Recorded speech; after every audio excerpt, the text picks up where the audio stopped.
اب آ جائیے جناب پوائنٹ نمبر 5 کی طرف. فقہ حنفی کی ایک مشہور کتاب ہے در مختار، اس پر حاشیہ لکھا ہے ابن عابدین شامی نے، جس کو فتاوی شامی بھی کہا جاتا ہے اور رد المختار بھی کہا جاتا ہے.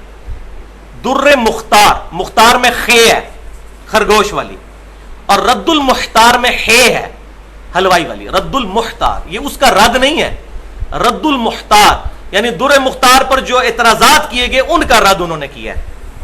اور یہ فقہ حنفی کی متفقن علیہ کتاب ہے. بریلوی اور دیوبندی مکتبہ فکر کے علماء اس کتاب کو پڑھاتے ہیں، بلکہ یہ ان کے نزدیک امام حنیفہ رحمۃ اللہ علیہ کے بعد جو چند بڑے علماء ہیں ان میں سے ابن عابدین شامی بھی ہے. اس میں انہوں نے لکھا ہے کہ جب مؤذن کہے اشہد ان محمد الرسول اللہ تو انگوٹھے چوم کر آنکھوں کو لگائے جائیں اور پڑھا جائے قرۃ عینی بک یا رسول اللہ، اے اللہ کے رسول آپ میری آنکھوں کی ٹھنڈک ہے. آپ آنکھوں کی کیا، ہمارے دل کی، ہماری ایک ایک رگ کی ٹھنڈک ہے، اس میں تو کوئی دوسری بات ہی نہیں ہے. اور دوسری دفعہ پڑھا جائے صلی اللہ علیہ یا رسول اللہ. اب یہ فقہ حنفی کی متفقہ کتاب میں یہ مسئلہ لکھا ہوا ہے، لیکن ظلم کی انتہا ہے کہ دیوبند مکتبہ فکر کے علماء جو ہیں اس کو بدعت کہتے ہیں، حالانکہ پتہ ہے ان کو کہ یہ ہماری کتاب میں لکھا ہوا ہے، لیکن چونکہ بریلوی کرتے ہیں وہ ضد میں آگے ہوئے ہیں. وہ کہتے ہیں نہیں جی وہ تو ضعیف روایتیں ہیں، تو خود پوری فضائل اعمال سوائے چند حدیثوں کے ضعیف ہے، تو وہاں کہتے ہیں جی ضعیف حدیث فضائل میں لے لینی چاہیے، تو فضائل میں انگوٹھے چومنے والی حدیث بھی پھر لینی چاہیے. یہ 2 نمبر پالیسی تو نہ رکھیں، وہ بریلوی چومتے ہیں اس لیے نہیں لینی. یہ ساری فرقہ واریت کی لعنت ہے. فضائل اعمال کا دفاع کریں گے جی ضعیف حدیث فضائل میں ہے، تو بھائی اس کے فضائل میں کم از کم 5 حدیثیں ہیں، چلے ساری ضعیف ہیں لیکن آپ کے لیے ایکسیپٹیبل ہے. سیدنا ابوبکر صدیق سے روایت ہے کہ آپ صلی اللہ علیہ وسلم نے فرمایا جس شخص نے انگوٹھا چوم کے آنکھوں کو لگایا اور یہ دعا پڑھی قیامت والے دن میں اس کی شفاعت کروں گا. روایت ضعیف ہے لیکن فضائل پہ ہے، لیں فضائل مال میں ڈالیں اس کو.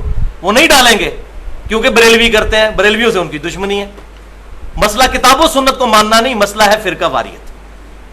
تو ہم کہتے ہیں ایک اصول رکھیں، روایت اگر ضعیف ہے تو میں نے پہلے بھی بتایا کہ مسئلہ نمبر 36 جو ہے ضعیف الاسناد اور من گھڑت احادیث کے فتنے کا تحقیقی جائزہ، 1 گھنٹہ 25 منٹ کی میں نے گفتگو کی، اس میں یہی باتیں تو بتائی ہیں صحیح مسلم کے مقدمے سے کہ امام مسلم رحمہ اللہ نے واضح لکھ دیا ہے کہ نہ ترغیب اور ترہیب میں لی جائے گی ضعیف روایت، اور نہ دین کا کوئی مسئلہ نکالنے کے لیے ترغیب اور ترہیب میں بھی نہیں لی جائے گی. ترغیب یہ ہے کہ نیک امال کی ترغیب دلانا اور ترہیب برے امال سے ڈرانا. جیسے فضائل مال میں وہ من گڑت روایت لے کے آئے ہیں کہ ایک نماز چھوڑ دی تو 2,86,00,000 سال دوزخ میں جلنا پڑے گا، اللہ معافی دے. من گڑت روایت وہ جی کہتے ہیں اس لیے بیان کر رہے ہیں تاکہ لوگ ڈر جائیں. تو صحیح مسلم کے مقدمے میں واضح یہ چیز موجود ہے. یہ آج ہماری باتیں نہیں ہیں، یہ صرف کتاب و سنت کے منہج پر چلنے والے لوگوں کی باتیں نہیں ہیں، یہ شروع سے باتیں لکھی ہوئی ہیں. اب صحیح مسلم کسی نے کھول کے پڑھے تو تب پتا چلے نا کہ اس کے مقدمے میں کیا لکھا ہوا ہے. لہذا یہ انگوٹھے چومنے پہ بھی حدیثیں موجود ہیں، اور سلسلہ احادیث ضعیفہ جو ہے شیخ البانی رحمہ اللہ کا، اس میں 73 نمبر حدیث ہے، اس کی وہ سند لے کر اس پہ انہوں نے پوری بحث کی ہے.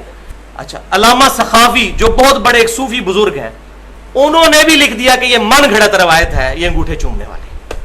یعنی جو اس روایت کو پیش کرنے والے ہیں، ضعیف روایتوں کو جمع کرنے والے، وہ بھی اس سے انکار کر رہے ہیں.